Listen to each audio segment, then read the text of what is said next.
the Canadian Coast Guard Auxiliary presents ISAR 2007. Whoa, 18 months worth of preparations is finally coming true today, and hopefully it'll all go off without a hitch. Toss the nerves aside, and we're ready for action today. Coast Guard Auxiliary teams from across North America compete for top honors in marine search and rescue. People get nervous out there, start moving real fast. We're looking for a good drill. Please don't flip the boat. Who will get to the survivors first, a Canadian team or American? There's a lot of people back in the States that are counting on some medal coming back. I think it's a tight race. It all takes place in Toronto's harbourfront. We had a few collisions there, bumper boats as it were. It's a little unnerving because you have a very high-powered boat. ISAR 2007. I think it was a real eye-opener. You'll need to slip a fella in that job so it starts now. 6 Coast Guard Auxiliary teams from Canada and 6 from the US. Who will take home this year's trophy? I am not foolish enough in my position to speculate on what's going to happen. Ladies and gentlemen, mesdames et messieurs, the winner for 2007 is...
This event is the dewatering pump event. We're looking for teamwork. We're looking for communication skills.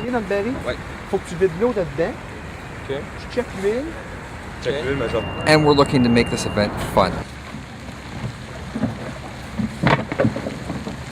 At the beginning of the competition, they jump on a rowboat. There's 3 of them. They all have to get in the boat safely. One has to row over here, navigate properly, get in position to tie off in an exact position. They have to exit the vessel in a safe manner. They have to patch by putting a tarp on the bottom of the rowboat that's over here with a hole in it, and hold that tarp in place. At the same time, they want to ideally get their pump ready, start it, make sure it's operating properly, drain the water from the boat down to the bottom.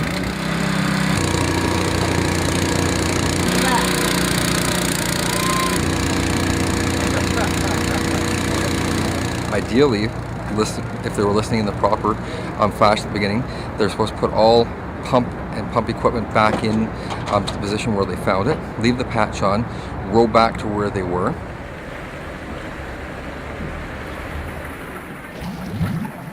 We then measure after a 3-minute period of time how much water is left in the bottom of the boat.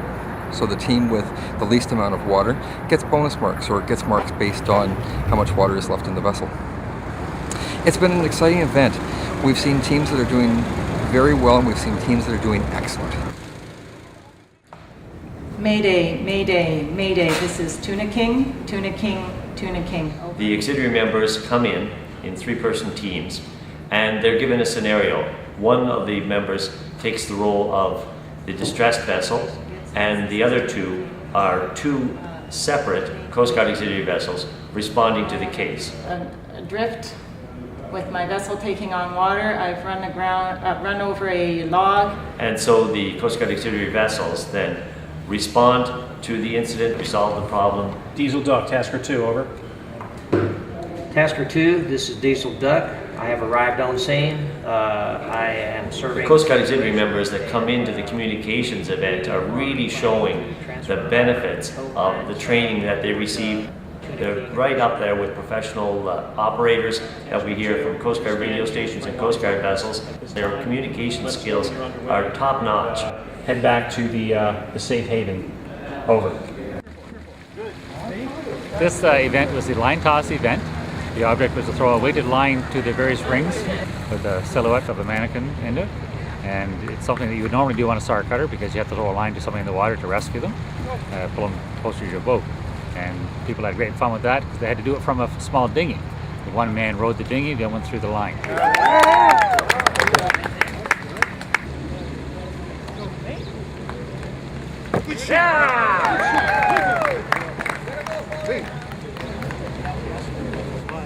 I think it's a little bit more challenging because they did it from a small dinghy as opposed to standing on shore. There was a variety of skill levels. Some were very competent, especially the team from Newfoundland and Labrador. They're always very good at that event, and it varied from there.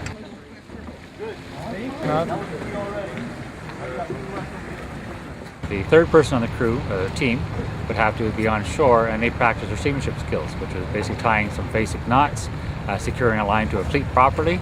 It's all basic seamanship, things that every good auxiliarist would know already, but they'll make sure they are practicing it.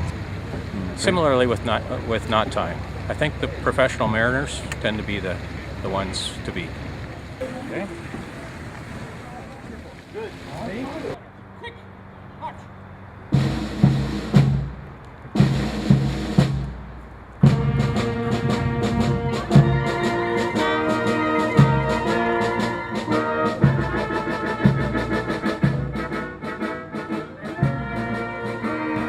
It is my distinct pleasure to welcome you to the International Search and Rescue Competitions for 2007. Il est avec plaisir que je vous souhaite le bienvenue aux compétitions internationales de recherche et sauvetage pour 2007. 2 jours de compétition entre les auxiliaires canadiens et américains. Coast Guard auxiliarists, Coast Guardsmen and women, on behalf of the 2007 ISAR Committee, we welcome you, and I take full credit for the weather. Thank you.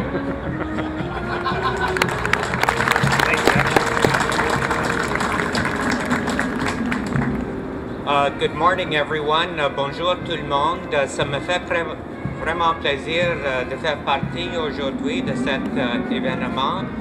I think this is a great event.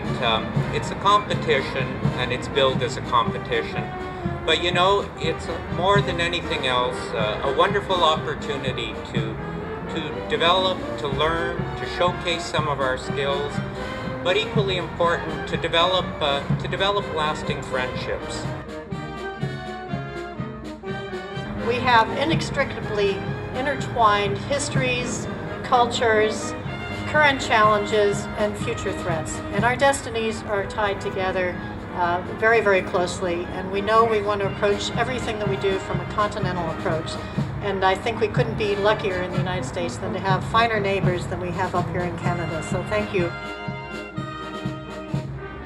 Of course, it is tradition at these opening ceremonies for the leaders of both auxiliaries to tease each other about the eventual outcome of this competition. As Admiral Cray has mentioned, Canadians have won the last 7 competitions. The Canadians have never lost an ISAR competition. The ISAR trophy was never sent south across the border. And any kind of pro sport, this is called an enduring dynasty. I don't know, those sounded like fighting words to me. What do you say, U.S. teams? We're going to show them what we are about? All right. All kidding aside, I know that everybody here is a winner because we have won competitions to get here, and we know the best team will win. Thank you very much. I want to also thank and acknowledge the volunteers from Central and Arctic that put this together. When you see one of them, give them a hug. They deserve it. Thank you.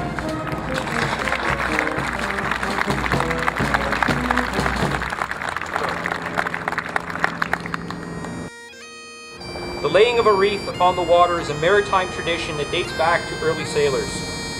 Aujourd'hui comme hier, les membres de la garde côtière et de la garde côtière auxiliaire restent en garde pour aider ceux en péril sur les eaux.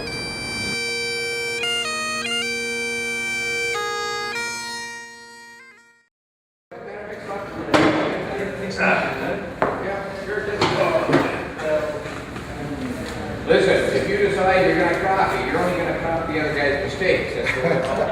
This event is the only written event, test type of event in the competition. It's designed so that it doesn't have any regional bias. It's fair to everybody. It covers, in terms of seamanship, everything, weather, anchoring, navigation, general knowledge questions that should be answered by any experienced sailor. The feedback we've got is very, very good. It seems to be fair, comprehensive, and it's been very well accepted. And as the person who designed the test, I'm very pleased to hear that. We want a clear winner, and this test is going to help us get that.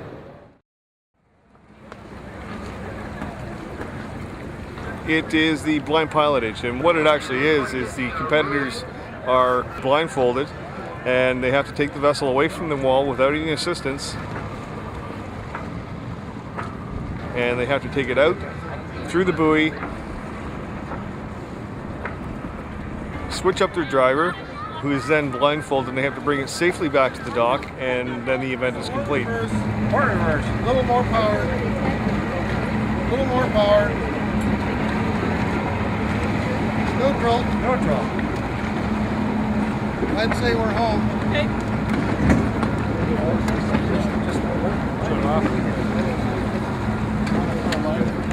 That's weird. Line coming up. Somebody grip. You're going like. I know it. It's a timed event, and they lose marks for hitting the buoy and any assistance that they would get during docking. What we planned on was just into gear and out of gear, and you can feel it when she goes into gear, she clicks, and you get the forward momentum of the boat or the reverse momentum on the boat.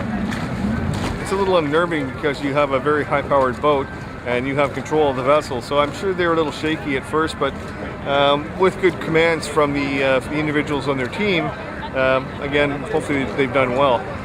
It is basic communication. How do you tell somebody where you are, what the position is, and making sure that you're doing it safely.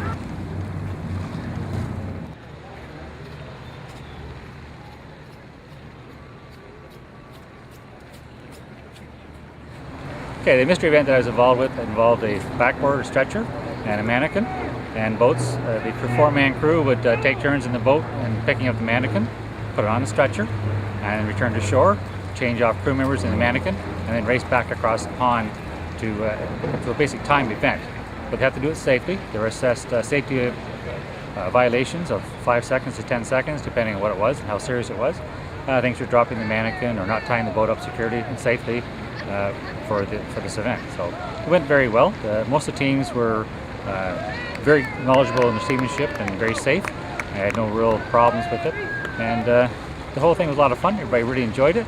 And just one of those things that they would normally do on a ISAR cutter, because they'd pick up someone and put them on a backboard or a stretcher, strap them down properly, and safely return to shore. So, same idea. We had a few collisions there, bumper boats as it were, for a little bit, because the space they had to go through between the targets was very narrow, one boat at a time. So if you had one coming the other way, one going the other way, you know, they had to work that out.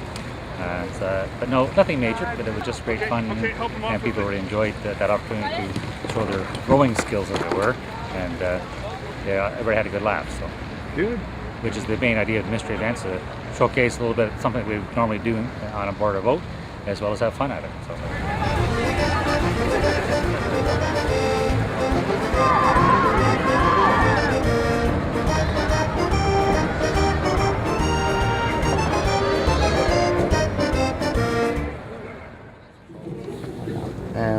time did you arrive at McCarthy Point?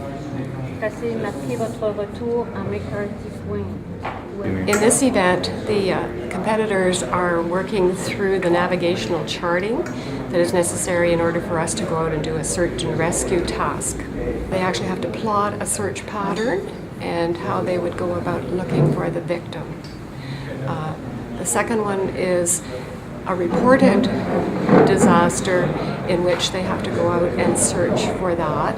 And the disaster, because of current, has moved, so they have to adapt to that and change their plan. These are scenarios that we would be called upon many times to use.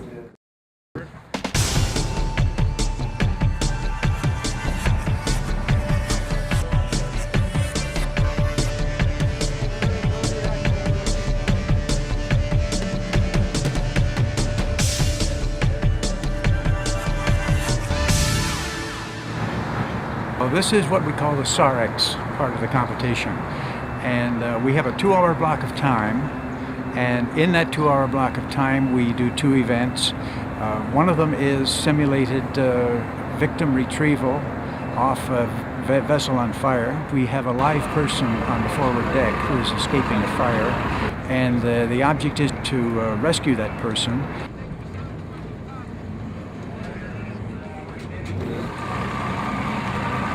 And then there is also a person who's simulated who is in the water. That's a mannequin. And that person also has to be picked up out of the water. And so that person, the live person, has to, we have to make sure that they have a PFD on and that they're transported to the rescue vessel safely. Well, the second event is strictly a towing event, rafting a boat and on an alongside tow. And the challenge there is to tie up the vessel properly and tow it properly so that it's tight and that it can be, you can turn left, you can turn right, you can back it up, you can do anything you want with the vessel and it will be secure in every respect. Well, they've done very well. It looks as though they've done a lot of practice. It's really difficult sometimes to separate very competent crews one from another. The judges have reported to me that they've had to be very picky in order to make a distinction between crews that do very, very well.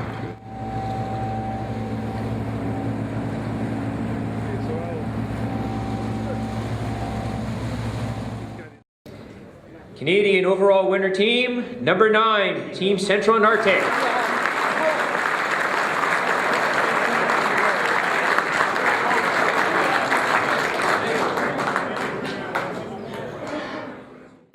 Ladies and gentlemen, mesdames et messieurs, the winner for 2007 International Search and Rescue Competitions is number 10, Florida West.